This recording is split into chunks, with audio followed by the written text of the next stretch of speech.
Imagine you're solving a hard math problem and halfway through you pause and think, wait, am I actually on the right track here? Do I really know how to do this or should I look it up?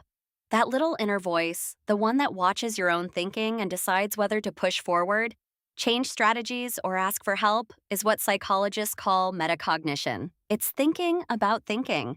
And it turns out to be one of the deepest hallmarks of human intelligence, tied to how we learn, how we make decisions, and how we communicate uncertainty to others. The paper we're looking at today asks a fascinating and increasingly urgent question. Do large language models have anything like this? And if they do, or if we can give it to them, what does that unlock?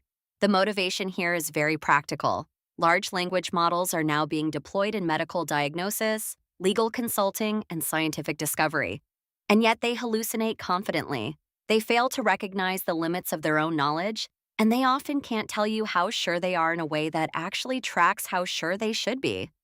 If a model could genuinely monitor its own cognition, it could say, I don't know when appropriate. It could allocate more effort to harder problems. It could catch its own mistakes mid-reasoning, and users could calibrate their trust accordingly. Think of metacognition as the difference between a confident intern who barrels ahead and a seasoned engineer who says, hold on, let me double check this before we ship it. That's the capability gap the field is trying to close. Before this survey, the landscape of research on this topic was scattered. Some studies argued LLMs show real reflective, self-aware behavior. Others argued they're just pattern matching their way through the illusion of metacognition. Different papers use the word metacognition to mean wildly different things, from simple output revision to deep introspection on internal activations. So the authors set out to build the first comprehensive map of the terrain, and they organize it around a classical framework from cognitive psychology. Metacognition is a loop of monitoring where you assess your own state, and control, where you adjust your behavior based on that assessment. Now let's get into how researchers are actually measuring whether models have this capability. The most rigorous approach borrows from signal detection theory in psychology.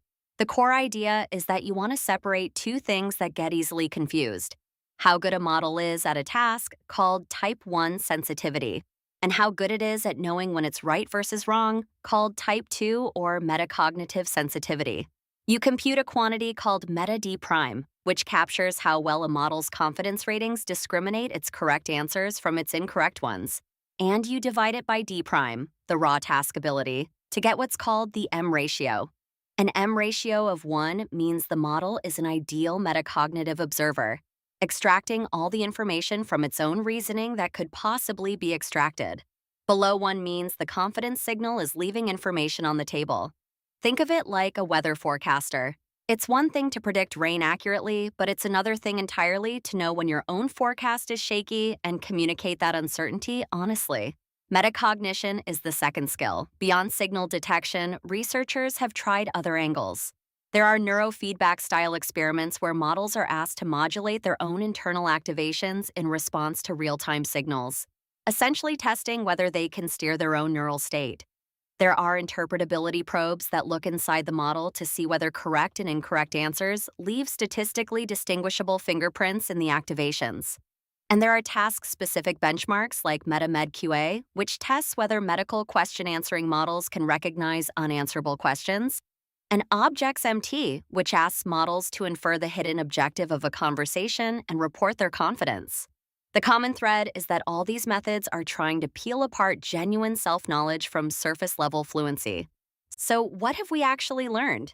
The findings are mixed and honestly kind of humbling. LLMs show weak to moderate metacognitive sensitivity across most tasks. They tend to be systematically overconfident, especially smaller models and models on hard tasks. They struggle to predict their own future memory performance. They fail to adjust their confidence based on past mistakes, and their reasoning traces often diverge from their final answers in ways that suggest they don't really know what they're doing internally. There's a particularly striking finding that better reasoning does not automatically produce better metacognition. In fact, longer reasoning traces can actively hurt a model's ability to accurately assess itself. And distilling a large reasoning model into a smaller one often damages metacognitive sensitivity even when raw performance holds up. On the more optimistic side, larger models generally show stronger introspective abilities. Some frontier models like GPT-5 can articulate their decision-making weights at roughly human level, and prompting techniques where you simply tell the model you have good metacognition produce measurable improvements in the faithfulness of expressed uncertainty. The paper then turns to how researchers are trying to build metacognition into models rather than just measure it. There are two main strategies. The first is architectural or framework-based, where you bolt on explicit monitoring and control modules.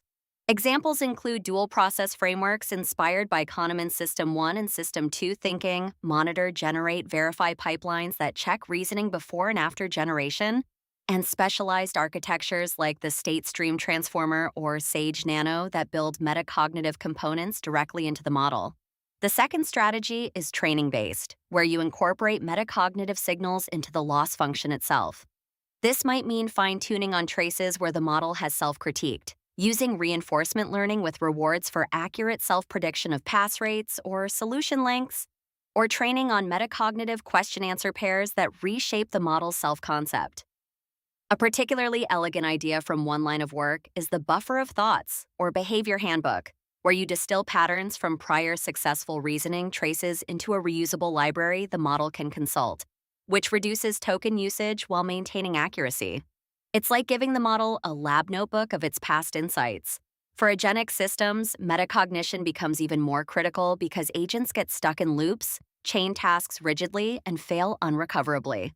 Adding metacognitive layers helps agents decide when to seek human help, when to switch strategies, when to abandon a sub-goal, and how to learn from experience.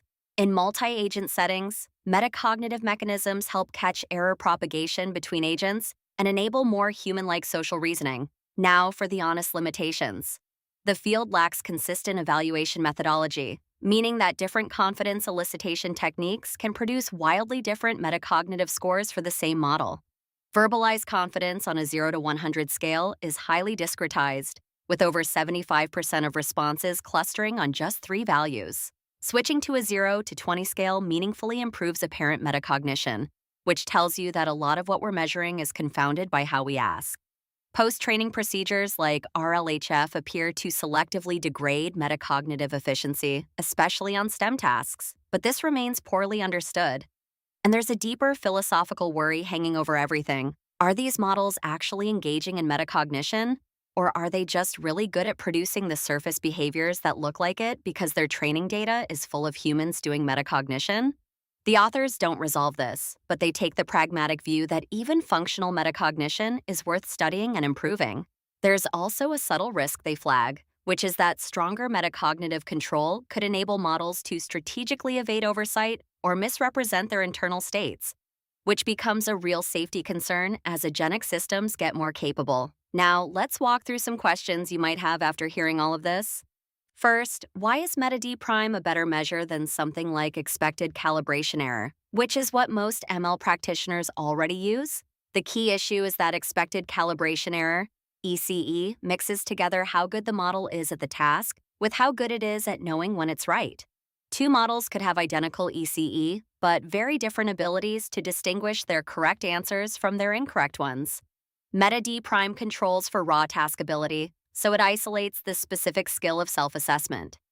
In practice, if you're deploying a model for selective prediction, meaning you let it answer when confident and abstain when not, the model with higher metacognitive efficiency will outperform even if its raw accuracy is lower, because it knows when to shut up. Second, why would longer reasoning traces actually hurt metacognitive sensitivity? It sounds counterintuitive because we usually think more thinking is better.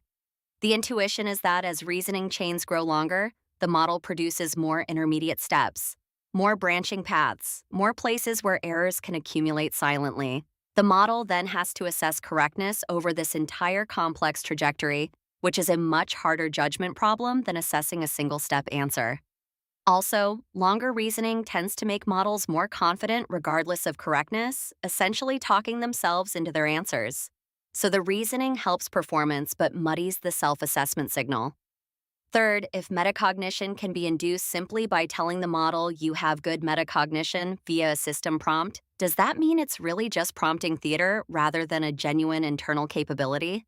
This is a great tension in the field. One interpretation is that the capability is latently present in the weights, and the prompt just unlocks or elicits it. Similar to how chain of thought prompting elicits reasoning that models are capable of but don't spontaneously deploy. Another interpretation is that the model is simply pattern matching to metacognitive looking outputs it saw during training without genuine introspection. The truth is probably somewhere in between, and disentangling these interpretations is exactly why the field is developing measures like meta-D prime and interpretability probes that don't rely on self-report. Now, thinking about how these ideas connect to large-scale recommendation systems, there's a really direct payoff. Recommendation systems constantly face uncertainty. Should we recommend this item to this user, or is our confidence too low? Should we fall back to a safer popular item? Should we trigger exploration, or should we invoke a more expensive downstream model? Right now, most production systems handle this with calibration layers bolted on top of scores, but metacognitive techniques suggest a richer approach. You could train ranking models with auxiliary objectives that reward accurate self-prediction of downstream engagement outcomes, essentially teaching the model to know when its predictions are unreliable.